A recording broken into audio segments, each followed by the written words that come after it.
ನಮಸ್ಕಾರ ವೀಕ್ಷಕರೇ, ನೀವು ನೋಡ್ತಾ ಇದ್ದೀರಾ ID for studio YouTube channel. ನಾನು ಇವತ್ತೇನು ತಿಳಿಸ್ಕೊಡ್ತಾ ಇದ್ದೀನಪ್ಪ ಅಂದ್ರೆ SSLC ಮತ್ತು PUC ವಿದ್ಯಾರ್ಥಿಗಳಿಗೆ ಪರೀಕ್ಷಾ ವೇಳಾಪಟ್ಟಿ ರಿಲೀಸ್ ಮಾಡಿದ್ದಾರೆ ಅಫಿಷಿಯಲ್ ವೆಬ್ಸೈಟ್ ಅಲ್ಲಿ. ಅದನ್ನ ಹೆಂಗ್ ನೋಡ್ಬೇಕು ಅನ್ನೋದನ್ನ ವಿಡಿಯೋದಲ್ಲಿ ತಿಳಿಸ್ಕೊಡ್ತೀನಿ. ಒಂದ್ ವೇಳೆ ನಿಮ್ಗೆ ಏನಾದ್ರು ಡೌನ್ಲೋಡ್ ಮಾಡಕ್ ಬರಲಿಲ್ಲ ಅಂದ್ರೆ ವಿಡಿಯೋನ ಕೊನೆವರೆಗೂ ನೋಡಿ, ಅಂದ್ರೆ ಅರ್ಥ ಆಗುತ್ತೆ.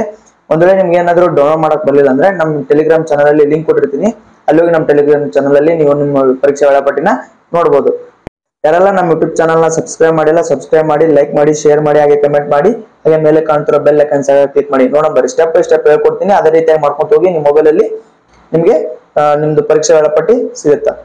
ವೀಕ್ಷಕರೇ, ನೀವು ಮೊದಲಿಗೆ ನೀವು ಈಗ ವೇಳಾಪಟ್ಟಿ ಹೆಂಗ್ ಡೌನ್ಲೋಡ್ ಮಾಡ್ಬೇಕು ಅಂತ ತಿಳಿಸ್ಕೊಡ್ತೀನಿ. ಹೆಂಗಪ್ಪ ಅಂತಂದ್ರೆ, ಮೊದಲಿಗೆ ನಿಮ್ಮ ಮೊಬೈಲ್ ಅಲ್ಲಿ ಕ್ರೋಮಿಗೆ ಹೋಗ್ರಿ, ಅಂದ್ರೆ ಕ್ರೋಮ್ ಅಥವಾ ಗೂಗಲ್ಗೆ ಹೋಗಿ KSEAB.karnataka.government.in2024 ಅಂತ ಹೊಡೆದ್ರೆ ನಿಮಗೆ ಒಂದು ವೆಬ್ಸೈಟ್ ಓಪನ್ ಆಗುತ್ತೆ.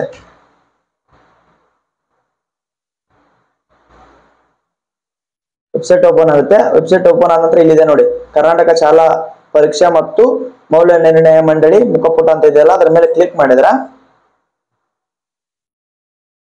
ನಿಮ್ಗೇನಪ್ಪ ಅಫಿಷಿಯಲ್ ವೆಬ್ಸೈಟ್ ಓಪನ್ ಆಗುತ್ತೆ.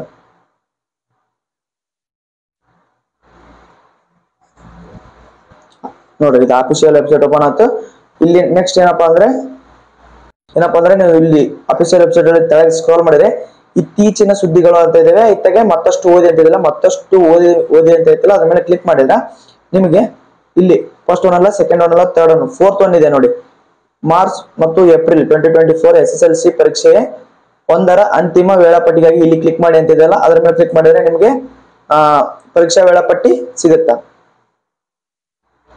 ನಂತರದಾಗಿ ಏನಪ್ಪಾ ಅಂದ್ರೆ, ಇದೇ ರೀತಿಯಾಗಿ PUC ವಿದ್ಯಾರ್ಥಿಗಳು ಹೆಂಗ್ ಡೌನ್ಲೋಡ್ ಮಾಡ್ಬೇಕಂತಂದ್ರೆ ಅದೇ ರೀತಿಯಾಗಿ ಸೇಮ್ ಆಗಿ ನಿಮ್ಗೆ ಈಗೇನು SSLC ಐತಲ್ಲ, ಅದ್ರ ತೆಳಗೆ ಮಾರ್ಚ್ 2024 PUC ಪರೀಕ್ಷೆ ಒಂದರ ಅಂತಿಮ ವೇಳಾಪಟ್ಟಿಗಾಗಿ ಇಲ್ಲಿ ಕ್ಲಿಕ್ ಮಾಡಿ ಅಂತದಲ್ಲ, ಅದನ್ನ ಕ್ಲಿಕ್ ಮಾಡಿದ್ರೆ PUC ವಿದ್ಯಾರ್ಥಿಗಳಿಗೆ ಪರೀಕ್ಷಾ ವೇಳಾಪಟ್ಟಿ ಸಿಗುತ್ತಾ.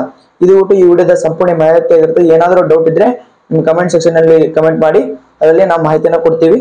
Thank you for watching. ಧನ್ಯವಾದಗಳು.